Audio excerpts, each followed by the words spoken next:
Hello there, and welcome to episode 4 of the Dudes Being Guys Sports Podcast. My name is Marco Yerkovich.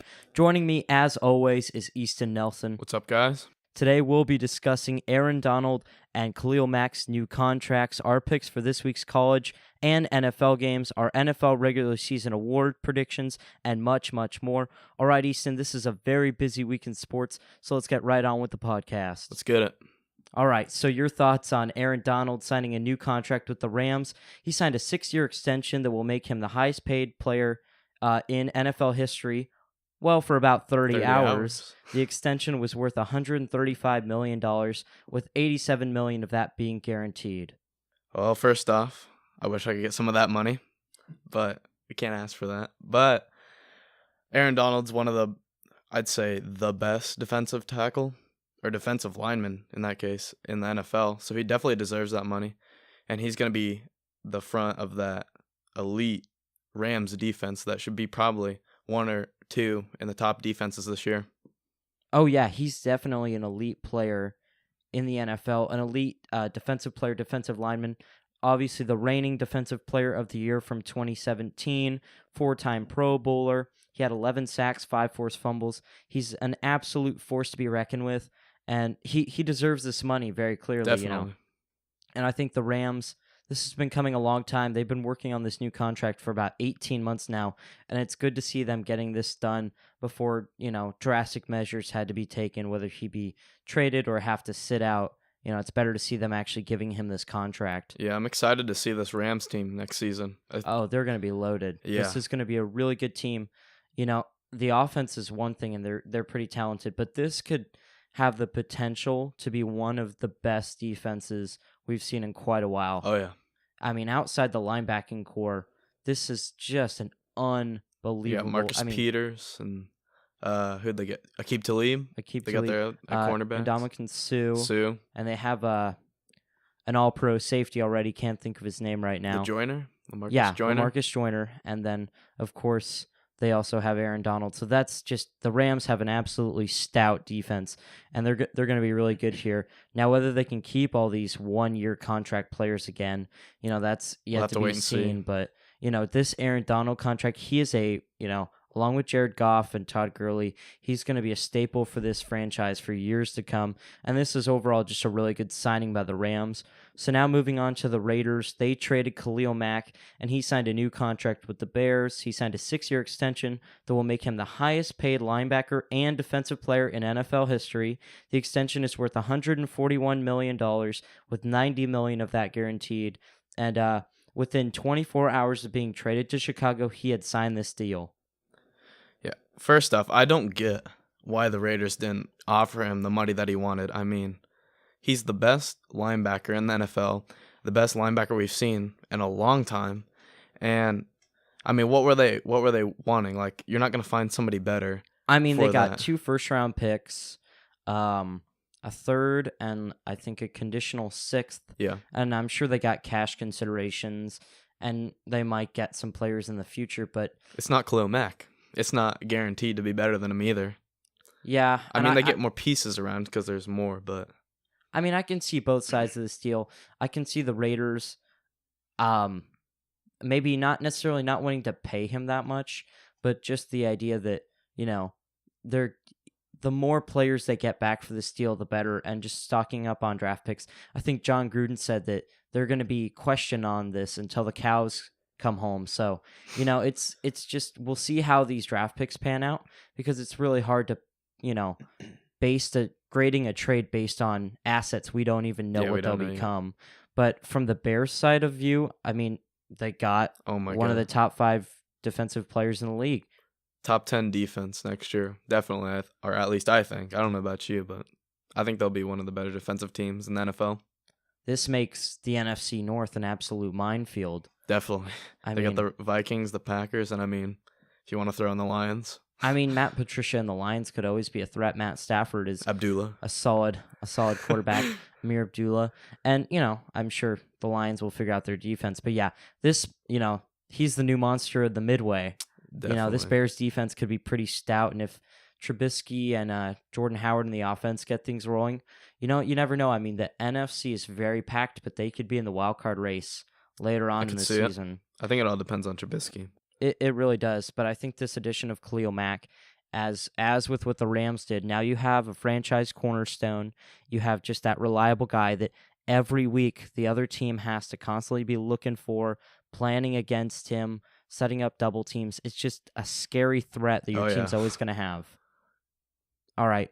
So with that, let's move into our Week 1 NFL picks.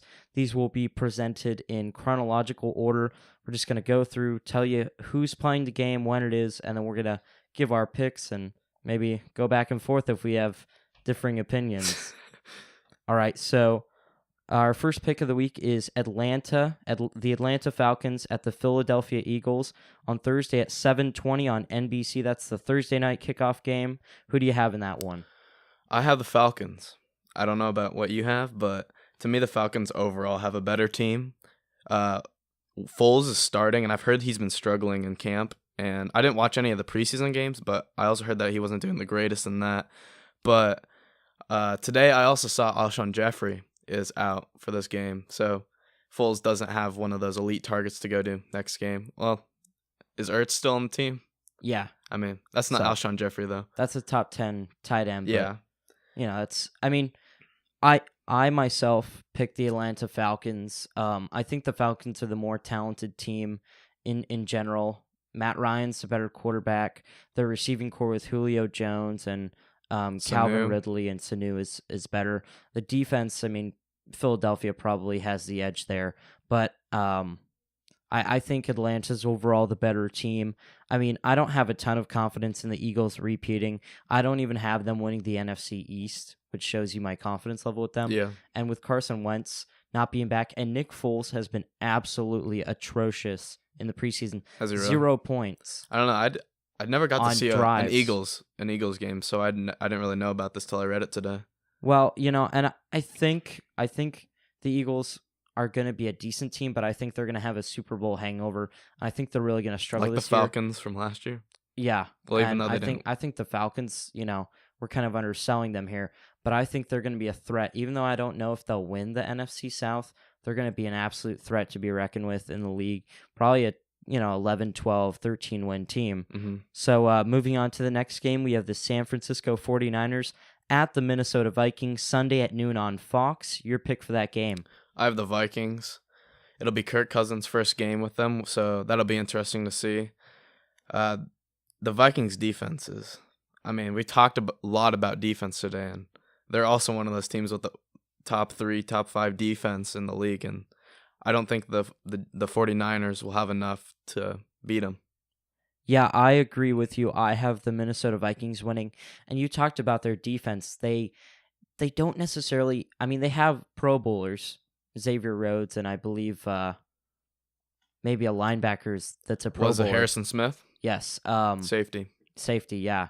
But they don't necessarily have. They also have Everson Griffith on the defensive line, but a lot of B players, B+ players, not that A guy, not that Khalil Mack. They all fit together though, or the Aaron and it makes it work. But they're a well-oiled machine, and they're an absolutely stout defense. As you said, they fit together well, and they all know their job. They've played together. If you look at that Vikings defense, they've been together for 3, 4, 5 years, some of them. So, they're all getting to know their own tendencies and their weaknesses, and they can cover up for each other. But also the offense, Stephon Diggs and Adam Thielen lead one of the best receiving cores in the league. Dalvin Cook's going to look for redemption after tearing his ACL a little too early in the season. He's going to look to jump back. Obviously, they signed Kirk Cousins, so this offense is not really something to scoff at either. Definitely, yeah. A very talented team. Yeah. So next up, we have the Houston Texans at the New England Patriots on Sunday at noon, also on Fox. So who do you have in this one? I have the Patriots, as much as it hurts to say. But Tom Brady, best quarterback of all time. I think it'll be enough to beat the Texans, but I think it'll be a close game, and I think it's going to be interesting to see how Deshaun Watson comes back and if he's the same as he was last year. Yeah, I have the same pick as you. I have the Patriots winning, not necessarily in a close one, maybe about 10 to 14 points, I think. But Brady is the far superior quarterback. Not to undersell Deshaun Watson because he's a tremendous athlete, and we didn't really get to see what he was all about last year because of the torn ACL, and he's going to be a really special talent. But Tom Brady is just, of course, as you said, on another level. He's the greatest of all time. He still has Rob Gronkowski, Chris Hogan, and some other threats, out of the backfield. They still have James White and Rex Burkhead. Jeremy Hill from the Cincinnati Bengals. But the most important part of this is they have Dante Hightower back and Devin McCourty back on defense. They lost Hightower for a while, and they revamped the defensive line. They got Danny Shelton and Adrian Claiborne. So they're really improving that biggest weakness they had, which was a lacking pass rush from last season. We saw that all over the place, especially in the Super Bowl. They had no pass rush. Yeah, their defense didn't look very good at all in the Super Bowl. Well, yeah, and that was the problem. They lost Dante Hightower in week 7. He's our Mike linebacker, the leader on defense, and when you lose a guy of that stature, you're really going to struggle to recover. And we saw that they did. So with his return and still a pretty thriving offense with Tom leading them, I think the Patriots are going to be a really great team this year. Clear favorites to beat the Texans, in my opinion. All right, so next game up, we have the Kansas City Chiefs at the Los Angeles Chargers on Sunday at 3:05 on CBS. Your pick? I have the Chargers. Mahomes, I think, is going to struggle against their cornerbacks and their safeties, which are also one of the league's best defenses. But the Chargers just have overall a better team than the Chiefs. It seems like the Chiefs, not necessarily lost a lot, they just don't pop out to me as a great team. I don't know how to put words to it. It's just they don't seem like that team that they used to be a couple years ago. Yeah, I definitely think that the Chiefs are still a talented team, but I agree with you. My pick is with the Chargers. Overall, probably definitely a top 10 defense, maybe not a top 5, but just absolute threats on the edge with Melvin Ingram and Joey Bosa coming off the edge, and just plenty of, great defenders on that team, but also the offense with Phillip Rivers and Keenan Allen. But don't forget, they have Mike Williams, the Clemson wide receiver, who's out all of last season. He's back, and he's an absolute deep threat that Rivers is going to use a lot. Did they get Kelvin Benjamin, too, from the Panthers? Or where did he go? I believe... I'm not... I think he's on the Chargers. Is he? Okay. Oh, no. Maybe he's on the Bills. I don't know. I think the Bill sounds right. But yeah, also on the Chiefs side of things, Tyreek Hill, Patrick Mahomes at quarterback, Travis Kelce, but they also have Sammy Watkins. So it's going to be one of those. It's going to be really fun to watch Andy Reid draw up plays for that offense. But that defense, I know Eric Berry's coming back, but can he really come back again? The numerous injuries, the battle with cancer, I just don't know how much he has left in the tank after coming back from all that. But, I've been surprised before by him, so maybe it'll happen again, but definitely have the Chargers in that one. So the next game up I have... Or no, I don't have. This is just me telling you the game. The Chicago Bears at the Green Bay Packers, Sunday at 7:20 on NBC. Your pick for that one? I have the Bears, and I would think that's an upset, right, wouldn't you say? Yeah, that's definitely an upset in my eyes. But I think Khalil Mack and the hype around him coming to Chicago, I think that'll get the players fired up. I think that they'll be able to stop Aaron Rodgers, which...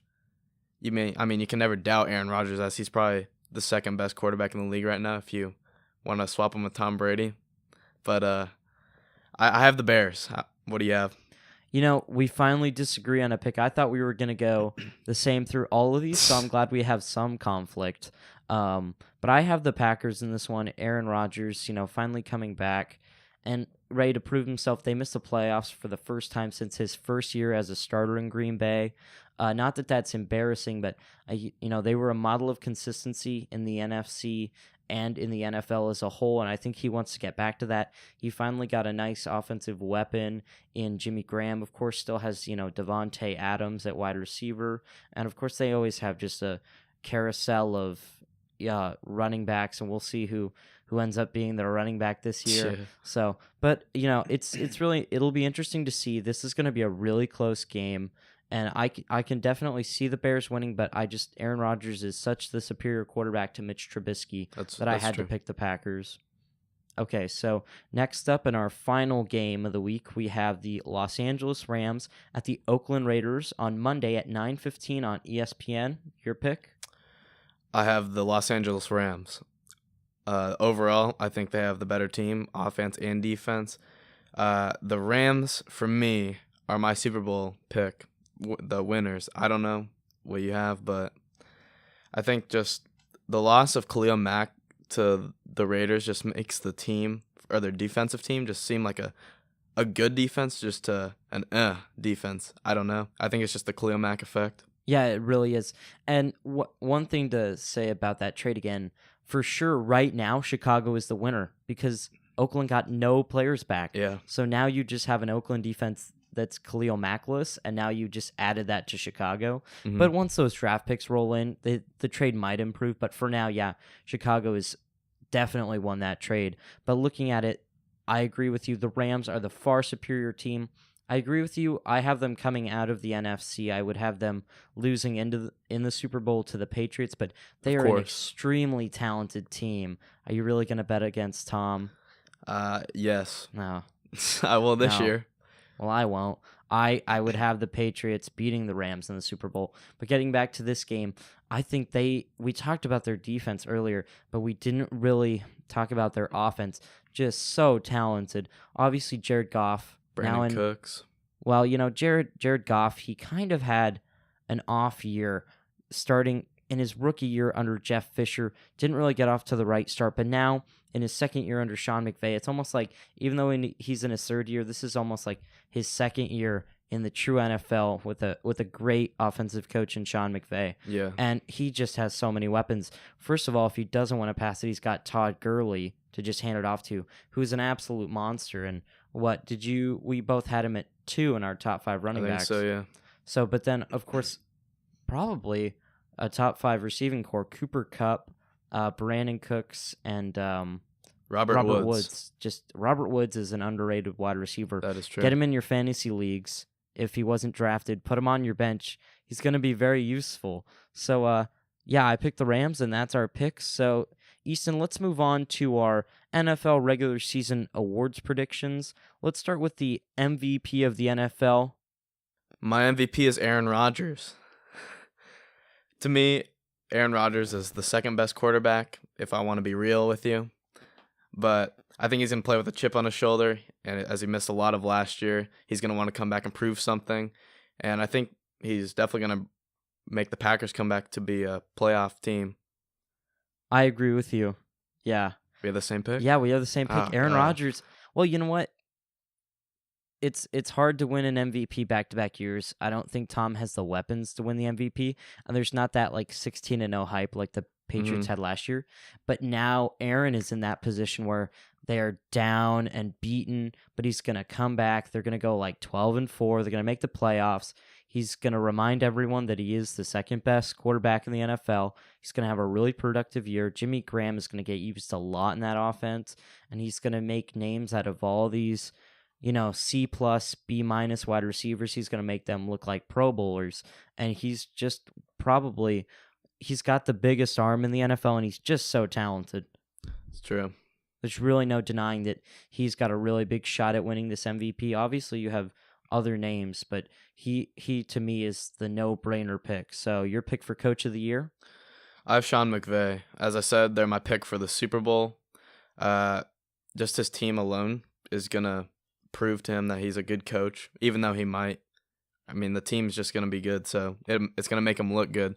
So if they go, what? Well, they went 11-5 yeah. last year, and they made the.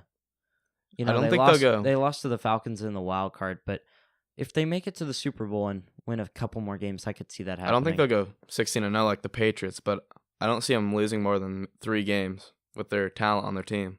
Yeah, I see that. And they have a relatively easy schedule. Mm-hmm. So, I mean, I could if they go 14-2 and make it to the Super Bowl, I could see that happening, but I disagree with you. I had to pick Anthony Lynn from the other Los Angeles team, the Chargers. They started out last season 0-4.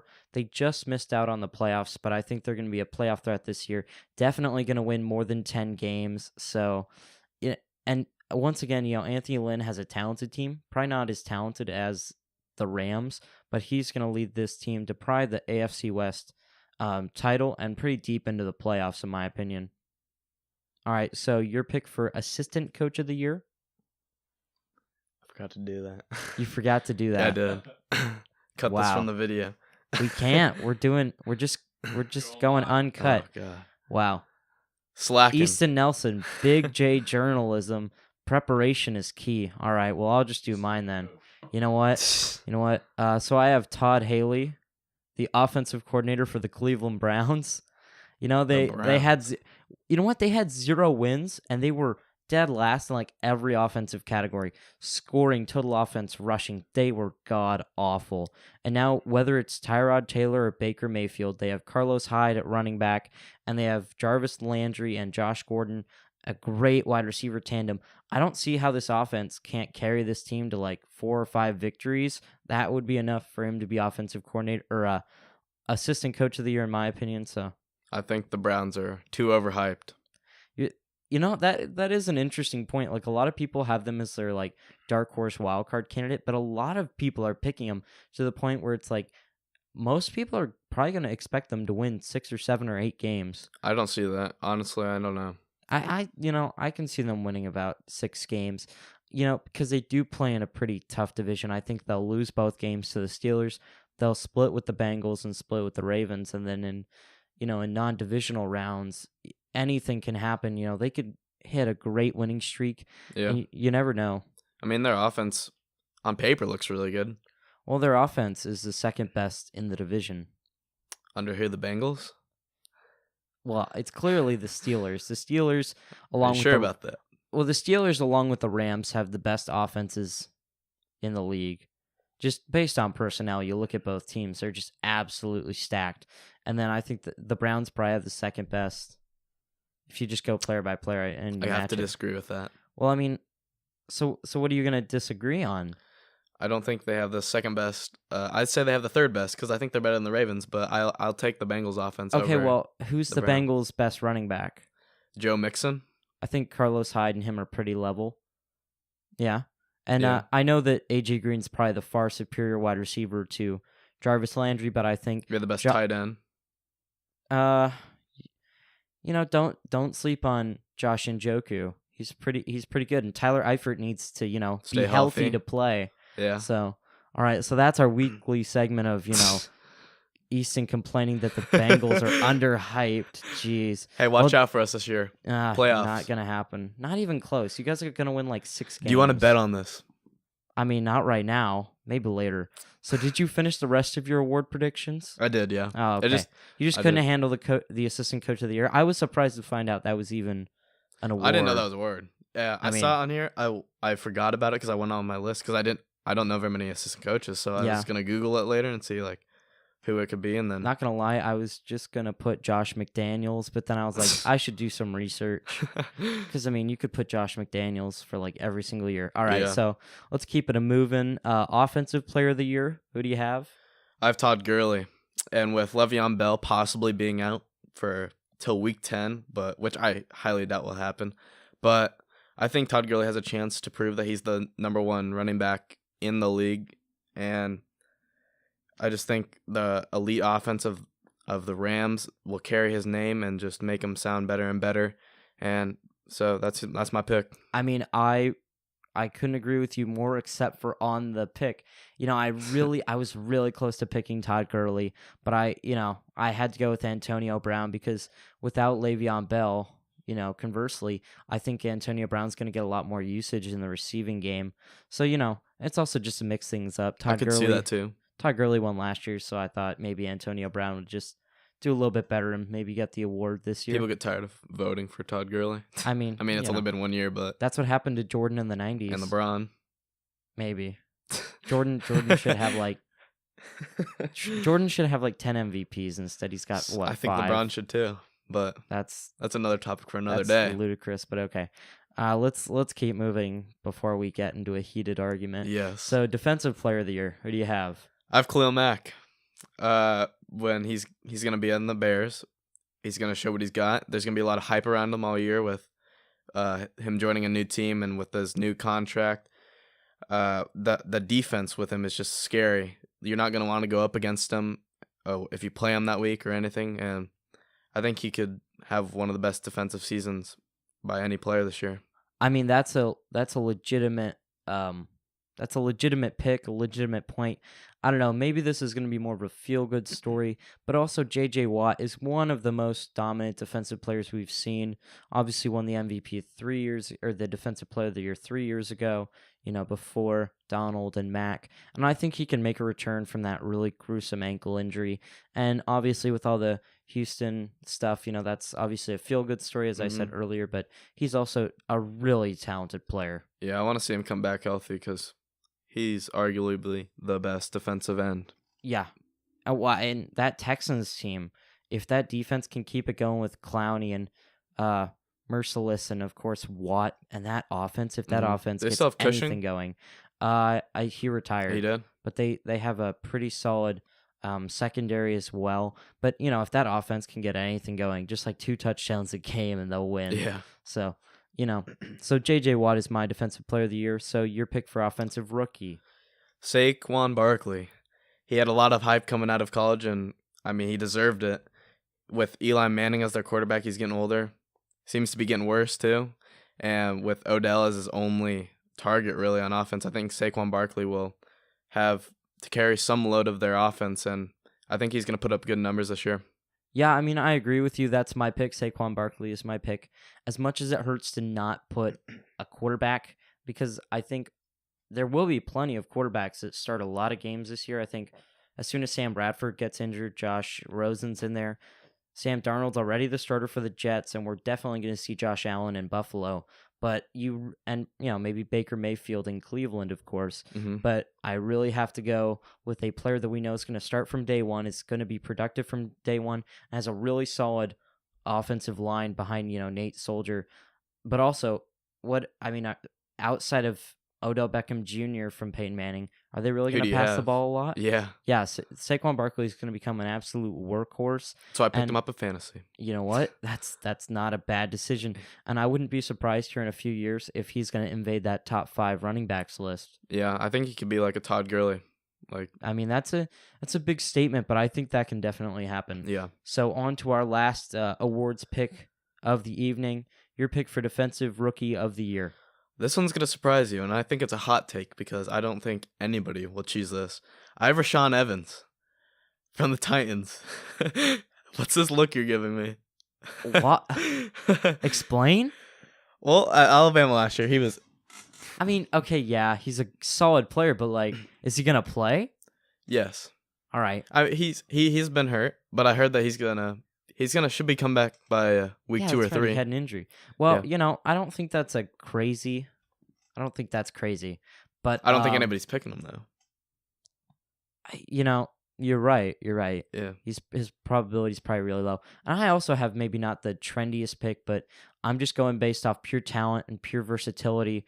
And no matter what happens, I've got Minkah Fitzpatrick from the Dolphins. He's very versatile. He can play on both corner positions, both any safety position you use, and even, potentially is an outside linebacker. He's so versatile. You play him on special teams all the time as well, maybe even as a returner or as a gunner because of his speed. But he's so instinctive, and he was such a tremendous leader at Alabama. Now I'm realizing we have 2 Alabama players on this list, but I'm surprised neither of us chose Chubb, because I feel like that's the go-to.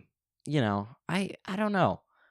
Sometimes it's hard for players to make an impact right away, and I was just going off situation because the Miami defense, is not that talented since Sue left. So outside of Cameron Wake, Rashad Jones, yeah.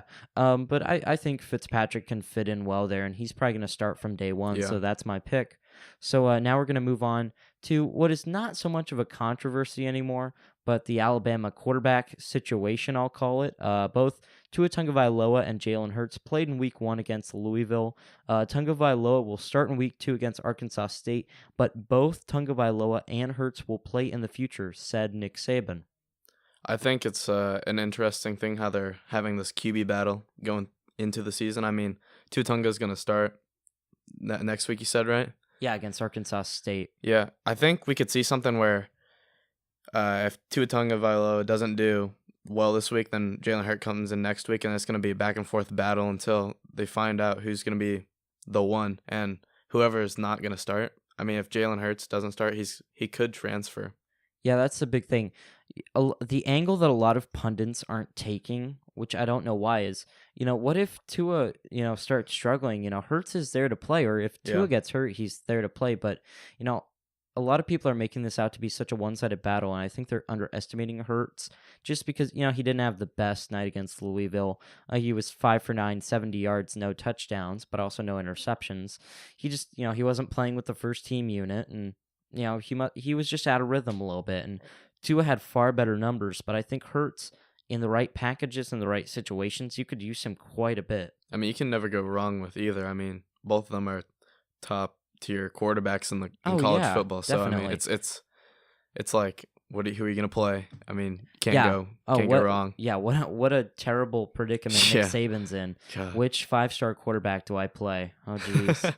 Well, Jalen Hurts is 26-2 as a starter and led his team to 2 national I think championships. just because of that and people one are bad downing game. him. Yeah, that one bad game. I mean, everybody has a bad game, and Jalen Hurts decided to have it in the championship game. Yeah, and I think a lot of this is because Tua is the far better passer, and we've never really seen. I mean, we've seen Alabama quarterbacks that can pass, Yeah, but not as well as he can, and not as athletically as he can, because he can move around that pocket, and he had a rushing touchdown in Week 1 against Louisville. So he's just so versatile. I think he's just he can read the defenses better than Hurts can, and he is overall the better player, but I don't like people just discounting Hurts. yeah. But it is, we talked about that. He could transfer. That's why Nick Saban might be dragging this out a little bit, because, Hurts has till Week 4 to decide. You can play in 4 games before you redshirt or transfer. So if he were to transfer, he can't play this season, right? He'd have to wait till next year. Yeah, or what? he has to wait till next year. So, but, if he could play 3 games this year and then play next year, that's better than it used to be. Yeah. So, but it'll be interesting to see what happens. And I know that Tagovailoa is the better player, but Hurts is definitely still useful. And one injury can change the whole complexion of a season. And if you could have Jalen Hurts as a backup, I'm sure all 129 other teams in the FBS would love to have. Yeah, you're Jalen not Hurts as a hurting with backup. that. I see what you did there. That was a good one. All right, so with that, let's move away from that. So Michigan lost to Notre Dame in Week 1. So your thoughts? Is John Harbaugh now on the hot seat? No, but I mean, we've talked about how Harbaugh can't win the big games. What is his record? He is 1-5 against 1-5. Michigan Who did he State beat? and Ohio State. He beat Michigan State 2 years ago when they were 3-9. Okay. Well, I don't think he's on the hot seat yet. If at the end of the season he still hasn't won the big games, I mean, I think there'll be headlines and like, is Harbaugh gonna get fired or whatever? But not yet. Yeah, I totally agree with you.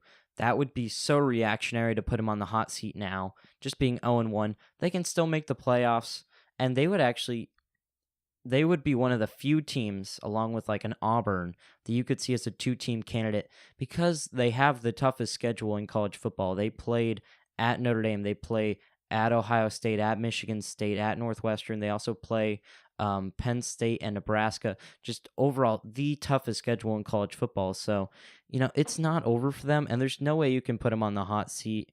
But, they did struggle mightily against Notre Dame. They had 1.8 yards per rush, which was the lowest of any Power 5 team last week, except for one team. You want to take a guess as to who that team was? No idea.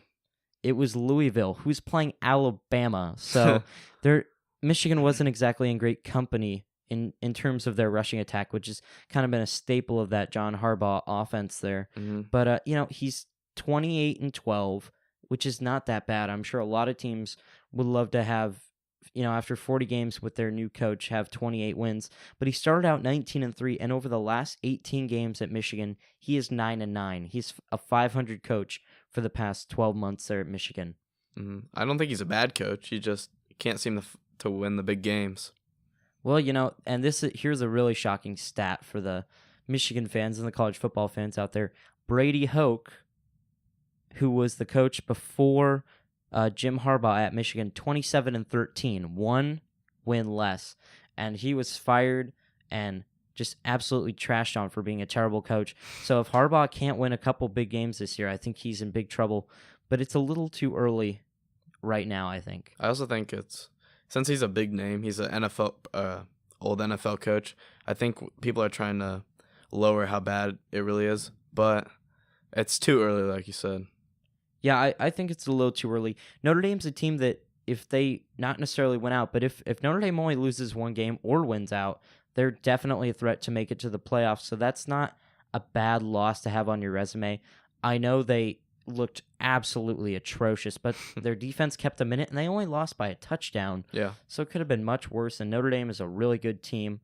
So moving on here, we have LSU beating Miami on Sunday night. So how much does Joe Burrow, the LSU quarterback, how much does he improve LSU and adding extra dimensions to their team?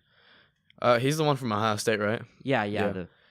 Yeah, I was watching him. Or I was Transfer. watching this game actually, and the LSU offense was running pretty smooth the whole game. I mean, the Miami defense, or what we thought was going to be a good defense, didn't seem to affect them, and I think they could be a really good team this year. Well, they've added an extra dimension in the passing game. I don't know if LSU, since Nick Saban, has had a quarterback that can really throw the ball downfield as a threat, and I think Joe Burrow adds that. And if they maintain this like pounding rushing attack that we've seen for the past 5 to 10 years with Brissett, the senior running back, I think they can be really dangerous. Yeah, it seems like LSU always has good players on offense, but the quarterback is never there. Like when they had Odell. They seem like a team that has absolutely athletes all over the place. But it'll be interesting to see. I don't think they're a playoff threat, a playoff contender, but they're definitely a team like a Penn State or a USC that will definitely have dealings in who gets to the playoffs, but I don't think they're good enough to make it to the playoffs. So now looking at the other side of that game, so do you think Miami can still make the playoffs after Sunday night's performance? No, because, well, this is a loss in their column, which will affect later in the year. But their defense didn't look as good as we thought it was going to be. And that it could have just been a bad game for them, but it doesn't look good for them. Yeah, I agree with you. And just the simple fact that even if they win out, they're going to lose to Clemson in the ACC championship game. There's no way around that. Clemson is such a better team. And even looking divisionally, I really don't know if they can win the Coastal. Virginia Tech looked really solid against Florida State. So I don't even know if they'll make it out of their division. They just absolutely do not look like the same team. The offense was just awful. They could not run the ball to save their lives. So, that was not a pretty game Sunday night for Miami. LSU jumped 14 spots in the AP poll from 25 to 11. I mean, they look really good. Yeah. So they deserved it. Yeah, and Miami, I don't know if Miami deserved to drop 14 spots. They dropped from 8 to 22. That's a bit reactionary. Yeah, definitely not. Michigan's drop was a lot better. It was only 7 spots from 14 to 21. That seemed a bit more reasonable, but 14 spots is a bit too much. So on to Dude of the Week. So this week I chose West Virginia quarterback Will Grier, who led the Mountaineers to a 40-14 win over the Tennessee Volunteers. He finished the game 25 of 34 for 429 yards and 5 touchdowns. It's a great start for him as he's looking to be a Heisman hopeful this season. Yeah, he's definitely gonna be up there for the Heisman candidates. He's probably my pick. He looked really good against them, and it's going to be interesting how he does for the rest of the year. Hopefully he can. Yeah, he's really great. And right now he's second in Heisman odds. Tunga Vailoa's first at 4-1, and then he's second at 5-1.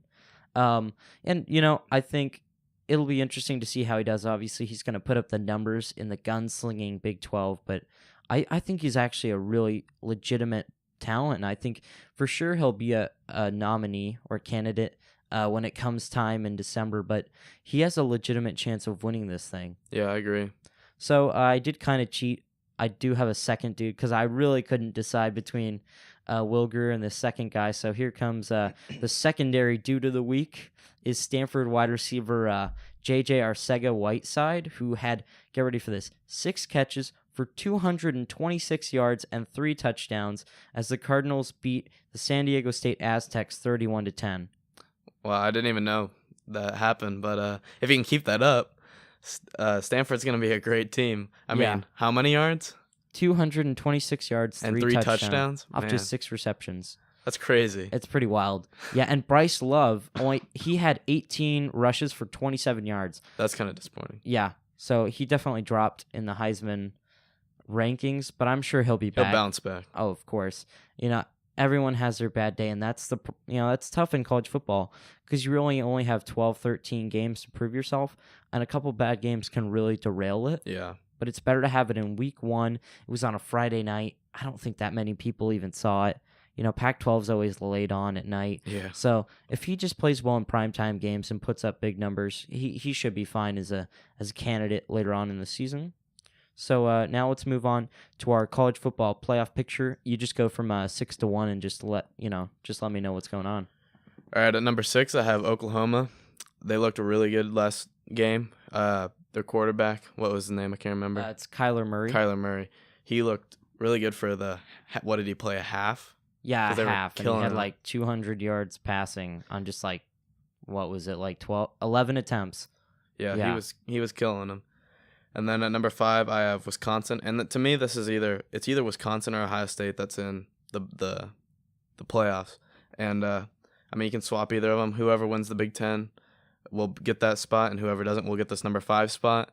And we'll have to see. At number 4, I have Georgia. Jake Fromm looked really well last week.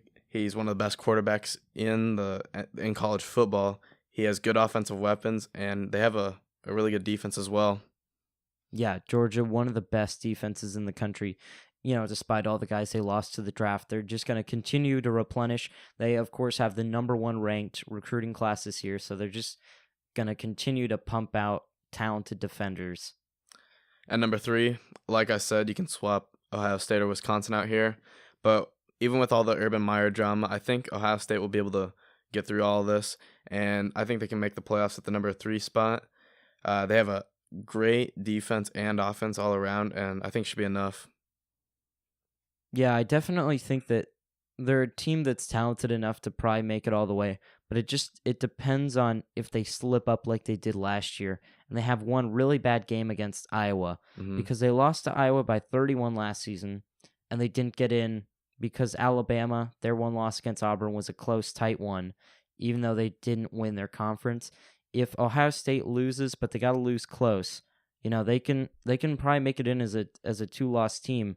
So, they have a lot of breathing room, especially playing in the tough Big Ten. Mm-hmm. And number 2, I have Clemson. Their defense alone should be enough to get them to the playoffs. I mean, they always have one of the better defensive teams, if not the best. And their offense is, I don't want to say it's worse than last year, but it's not as good. But I don't think it'll matter as they'll make the number 2 spot.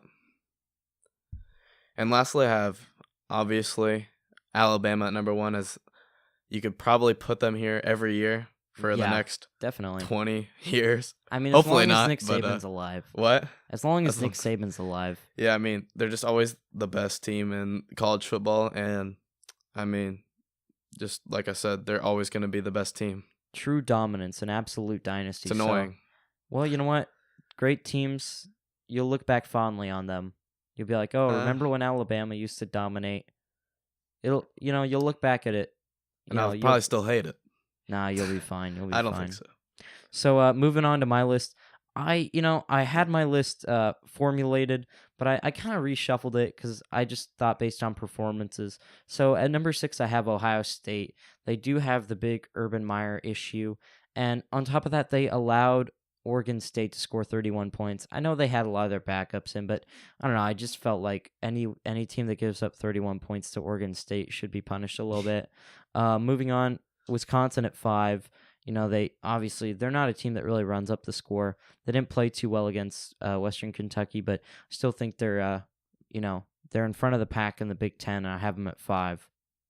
So moving on to 4, I have Oklahoma. They played amazing against FAU. I mean, the line was 20, and most people thought they'd win by 3 or 4 touchdowns. And what was your prediction, Mark? I mean, it was a gamble. It was a calculated risk, and I It didn't pay off, but that's okay. It's fine. Totally fine. You learn from your mistakes, right? I did. That's okay. That's what this is don't for. ever choose FAU again. I mean, I'll probably choose them here in a couple weeks. Well, when they play UCF. the conference play, We'll see. You're We'll gonna see what choose them happens. against UCF? I don't know. Oh, okay. Just depends. We'll see. That's not even next week. That's in week 3. So we'll see what happens next week. You'll have to watch next week's episode to find out who I pick. I'm still undecided on that. But yeah, Oklahoma, I kind of went on a rant, but they have a really talented offense. Don't even need to elaborate. I thought they were going to be worse with the loss of Baker Mayfield, but no. I mean, they just showed that next they were man up. fine. Yeah, but what surprised me even more is their defense is suffocating. Yeah. And if they have even that level of defensive play throughout the Big 12, no one's going to be able to rival them. They're going to win every game like 60-30. Yeah, they look really good. They're just going to dominate. Yeah. So at number 3, I have Georgia, as you said. Jake Fromm stepping up big time, the sophomore. Played really well in the national championship game and has proved himself as an elite quarterback in the country. DeAndre Swift is probably a dark horse Heisman candidate at running back, stepping up and replacing Chubb and Sony Michel. So I've got Georgia at 3. Where'd Michel go? Did he go to the Patriots? Yeah, he got drafted by the Patriots. So at number 2, I have Clemson. Trevor Lawrence and Kelly Bryant are going to be that's actually kind of, I mean, not that Trevor Lawrence is as talented as Tua Tagovailoa, but that's a bit of a controversy. Both of them played a lot in that Furman game. Yeah. And Dabo said they're both going to play a little bit each in the Texas A&M game. So I don't know why that's not being discussed more. Because it's not Alabama. Right, I mean Clemson, they're still a top team, so they should be talked about. But they're not. I feel like I have to mention this every time because I will. Clemson, best defensive line in college football. It's easily. Amazing. They have a better defensive line than a certain other orange. Not the professional Bengals, team. because the Bengals have a top 3 defensive tackles and defensive end or defensive front, God. whatever you want to call it. I will tell you, Clemson, all 4 guys are being taken in the first 2 rounds. Probably. They're going to be spectacular, and I don't even know how people are going to run the ball on this team. And that's, I think, why for our number 1 team, the Alabama Crimson Tide, that's why Tua Tagovailoa is absolutely crucial. The ability to pass the ball just adds an extra dimension to this team that Jalen Hurts could throw the ball, but the play action is going to become so deadly for this team. They have a group of true sophomore wide receivers that is one of the best in the country. Henry Ruggs III, Jerry Jeudy, and the whole rest of them. They're so amazing. So I've got Alabama at number 1, no surprise, but I think honestly there's a big gap between Alabama and the rest. Yeah. So moving on now to our week 2 college football predictions. So first game up, Arizona at Houston, Saturday at 11 a.m. on either ESPN2 or ABC. I have Arizona. It looked ugly. They lost to BYU. It was not good. I thought Arizona was going to be a decent team this year. I thought they could possibly make it in the top 25, and I still think they can. Yeah. But I have them, and yeah, what do you think? I mean, Khalil Tate is an absolutely electric quarterback, but they just didn't really find space for him. They didn't get him outside the pocket enough against BYU, and they ran the ball inside the tackles a little too much. But I have Houston just for that reason that they have the best defensive tackle in the country in Ed Oliver, first-round pick, top 10 pick easily, and he's just going to engulf this Arizona rushing attack. So you have Houston? I have Houston, the Cougars, winning that game. So moving on to our next game, we have Georgia Tech at USF, sorry. So University of Southern Florida, the Bulls, on Saturday, 11 a.m. on, again, ESPN2 or ABC. Your pick? I have USF. I think. You said it. I said SF. Nah, you said... Did I? I don't know. I'm pretty sure I said USF. We'll find Maybe out I'm later. imagining it. We'll find out later. All right. But, I don't know. I have them. I'm imagining things. They have a ton of athletes. I mean, overall, I don't think they have the better team. I think Georgia Tech has the bigger names and the more power. But USF, they just have I don't know what the word is. The athletes, like I said, I think they have more heart, and they're gonna come out and beat them. I think that's a legitimate argument, but for the second time in a row, I'm going to disagree with you. Paul Johnson, Georgia Tech, that triple option attack, it is so precise, so technically driven. I think they're just going to, I don't know if they're going to run South Florida out of the building, but I think those 10-minute offensive drives, that just It's fun to crushes a watch. defense. It's the triple option is surprisingly fun to watch. Yeah. It's kind of soothing how just Soothing. technical it is. It really is. Just how organized it is. And I think, Georgia Tech, if they have a solid defense this year, they could be a threat in the ACC. Maybe not to win the Coastal, but they could maybe finish second or third depending on how Virginia Tech and Miami do. So I have Georgia Tech in that one. So next up, we have a top 25 matchup. Number 3 Georgia at number 24 South Carolina. Saturday at 2:30 on CBS. I have Georgia in this. To me, this is no brainer. I mean, there's always upsets, but to me, this one's just an overpower. Jake Fromm is going to destroy the South Carolina defense, and I don't want to say it's going to be a blowout, but I don't think it's going to be as close as it seems. The two top 25 teams aren't going to be. It's not going to be that close to me. I mean, yeah, they're on opposite ends of the spectrum. Georgia at 3, South Carolina at 24. I just have there's just something. I have a feeling there's something in the water in Columbia, but I don't know if it'll be enough. I have Georgia winning by a touchdown. I think, as you said, the Bulldogs are just such great power runners. They have plenty of threats on the outside and Goodwin and the other guys at wide receiver, but their running attack is going to be absolutely crucial with Holyfield and DeAndre Swift. I think they're going to be really, it's going to be a close one where the score's close, but I feel like you'll know that Georgia's going to win the game pretty early on. So next up, we have Colorado at Nebraska, Saturday at 2:30 on ABC. I have Nebraska. This is technically their first game as they only got the kickoff last game, but Nebraska is going to be hyped up again as Scott Frost. It'll be his first game. The fans are going to be hyped. The players are going to be hyped. Just everything is going to be hyped up just like last game. And I don't think it'll be that close of a game. I think Nebraska's going to win pretty handily, but I'm excited to see Tunnel Walk number 2 and game number 1. Kickoff number 2. Honestly, it's going to be, I think it's almost better, that Scott Frost's tenure as coach at Nebraska starts at Colorado. Starts playing Colorado than Akron. I think it's a better story, rekindling an old rivalry. I think it's going to be tougher, I think, though. It's going to be a tougher team, a Power 5 foe, and Colorado with Steven Montez, he's a solid quarterback, but honestly, with Adrian Martinez at the helm at quarterback and Scott Frost, as the new coach, I think Nebraska is going to be the better team. They're going to win pretty handily, maybe 20 points, I'd say. I'm excited to see Martinez. I'm very excited to see this new Nebraska team. I mean, they're not new, but it feels a lot more fresh with Frost leading them. Yeah.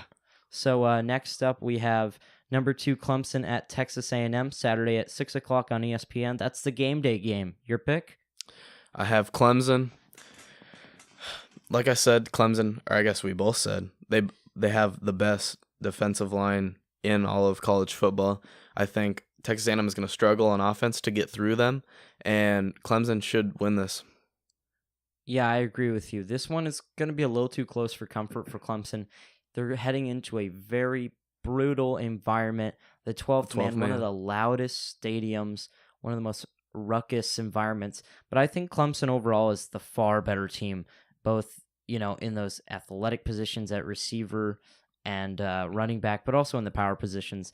And so I think Clemson's going to win this by about 2 touchdowns, but it's going to stay close for a while. 2 touchdowns, yeah. Yeah. So next up, we have number 15 USC at number 13 Stanford, Saturday at 7:30 on Fox. Your pick for that one? I have Stanford. USC seemed to struggle against UNLV last week, and I think they could struggle again as they play the number 13 team in the country. So what do you have? I have Stanford as well. They have 4 returning linemen. Of course, Bryce Love, the Heisman candidate at running back. They have a really tremendous wide receiver, which we talked about already, J.J. Arcega-Whiteside. But, of course, they have Costello at quarterback, in his 3rd year, the senior. And I think Stanford has a really stout defensive line. They're a team that not a lot of people are going to be talking about because they play later, or they don't play on Saturdays always, and they're a team that's going to fly under the radar, and I'm excited to see what they can do. Oh, they're not a playoff team, though, right? They're not a playoff team, in my eyes. I didn't have them in my list of 11, but I think they can be a decider as to who gets in. if they can beat Washington, then that counts the Pac-12 out in my Yeah. eyes. So our last game, we have Michigan State at Arizona State Saturday at 9:45 on ESPN. Who do you have in the battle in the desert? I have Michigan State. Although they struggled against Utah State as they barely came back and beat them, which would have been a major upset. And I got the notification on my phone. I'm like, wow, are That you was serious? Like, Too close. yeah. But I think they can bounce back and come out with the win, even though it is at Arizona State, which is a tough place to play. It's going to be in the 90s in the dark in Tempe. Those fans are rowdy. Herm Oh, yeah. Edwards is, rekindling that program, and I'm really excited to see what Arizona State can do. They didn't really have a test in week 1. Mm-mm. They played UTSA. So, it'll be an interesting gauge to see where both these teams are at in their respective conferences. So, but I think Michigan State's going to come out with a pretty easy victory. But, overall, it's going to be a fun game to watch, I think, Oh, yeah. if you can stay up to watch it, I guess. Yeah. What time does it start? 9:30 or 10? 9:45. Also, all these times are Central Standard Time, Yeah. because Midwest. So, do you want to talk about that trade, or you want to call it a day? The what? You want to talk about that NBA trade, or do you want to call it a day? Well, we can talk about it if you All want. Yeah, let's go for it. So, just real quick here, the Rockets agreed to basically a salary dump trade with the Suns. The Rockets traded Ryan Anderson and DeAnthony Melton, while the Suns traded Marquise Chriss and Brandon Knight. So, your thoughts on the trade? I think it's a great trade for the Rockets. They get 2 pieces that can actually provide some help to that team. Not defensively, which is what they kind of need, but Chris had a good rookie season. Was he on the second team, all rookie? Yes. Yeah. No, he's an all right player. He's athletic. Yeah. He's one of those players. And then I don't think Brandon Knight's completely washed up yet. I think he still has some game in him. It's just a matter if he can stay healthy. I mean, all you have to do is defend and shoot threes. So how hard could How it hard be? can it be? How hard could it really be? I mean, Chris could play a lesser role of Clint Capella, an athletic big. Not as good on defense, obviously, but they're gonna throw up lobs to him. He's a great dunker. He's athletic, like I said. yeah, and I think Brandon Knight, what he's gonna do actually is probably fill in a little, not all of the Trevor Ariza minutes that were lost, but I think Brandon Knight's gonna slide into the rotation. He might not be a starter, but I think he's gonna be a backup point guard because yeah, I think so. who was their backup point guard last year? Well, I mean, they have 2 of the best point guards. Yeah, whatever. but I know they're always on the Harden's one a of bit of them. a pseudo point guard, but he's still a ball handler. yeah, He's not going to have the ball at all. yeah. He's just going to have to stand and shoot, and I think he's going to have to reconcile with that. I mean, Brandon Knight's a solid 3-point shooter. Yeah, so basically what happened with this trade, Anderson had a 2-year, $41 million contract, and that's what he had remaining on the contract at least, which he agreed to graciously reduced to $15 million per year, which matches Brandon Knight's remaining 2-year, $30 million. So that's how they could Yeah. get that trade going, and then they just traded some young guys there. So I think you're right. It's a really good trade. For the Suns, I don't really like it for the Suns because Ryan Anderson, you can't play him at times. They wanted a starting power forward, but Is Ryan Anderson a starting power forward? do I you don't- need a starting power forward? Who are You you really gonna don't. play there? You're gonna play you have Trevor Ariza. at the That's 4? what- You're well, gonna put that's him what at he the 4? play- I guess- yeah. I guess PJ Tucker, depending on what you consider a power forward, like Trevor Ariza is taller than PJ Tucker, but they played like the 3-4, whichever Yeah. your definition of the power forward is, they played that. So I don't know. I really don't understand this trade for the Suns. Like, maybe it was to get that starting power forward, but Ryan Anderson's not that good. Yeah. Maybe he'll be better on a team that's worse, but this is overall a really big win for the Rockets for me. They got Melton too, right? yeah. He's The, been compared to Marcus Smart, I think. He's not a very good shooter, but he has potential to be a good defensive player. Yeah, I think the Suns are going to use him quite a bit. He played for USC, but then quit playing part of the way through the year. That's why they weren't as good collegiately. But this is a really solid trade for the Rockets. They've shored up their bench better than I thought they would this offseason, especially after losing Trevor Ariza. They've salvaged this pretty I well. thought that was a big blow, the Ariza loss. Yeah, their odds, I mean, not that they really have a chance to win the title, but their odds for the title dropped quite a bit after that. But I think they've recovered as best as you could. I think I Daryl think they should, Morey is a crazy general manager, and he can pull off almost any move. You know what I think they should do? Luol Deng just got bought out. I think him and going to the Rockets could help their defensive problems. Not necessarily a starter. No, I don't. You don't think so? I don't think they're. He's a gonna good go after him. defender. They already have. I don't even know if they have roster spots left.